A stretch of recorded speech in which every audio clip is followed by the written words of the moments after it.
light the burners off on the stove to purge the air out of the lines. Because what will happen is, not necessarily with the stove, but if you try to run like your water heater or your furnace or especially your refrigerator, and you have air in the lines, they'll go into a fault. They'll only try to light a certain amount of times, and then they'll go into a fault. And then you got to go out and reset them.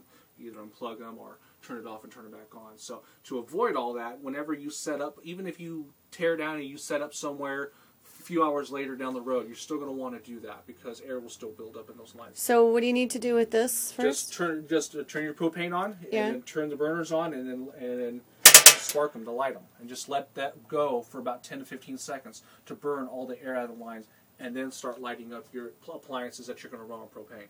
Okay.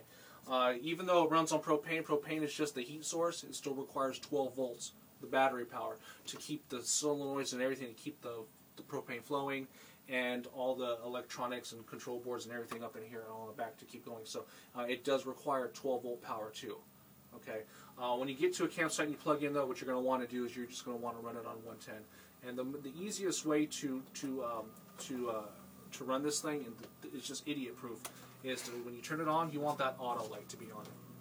Okay. With the auto light on, I'm going to turn it off because it's going to go into a check because the propane and everything's off. With the auto light on, when you plug it in, it's going to, or when you turn it on auto, it's first going to search for 110 power being plugged in. Right. If it does not sense that, then it's going to start to try to light on propane. Okay. If it doesn't sense that, then you're going to go to check. I don't want it to go to check. So let's say you're camping somewhere and you have it on auto and you're plugged in and you're now going to leave. Make sure your propane is on before you leave so that when you unplug it, your food's going to stay cold and keep going. Because when you unplug it, it will then switch itself to propane. So leave the tanks on? Yes. Okay.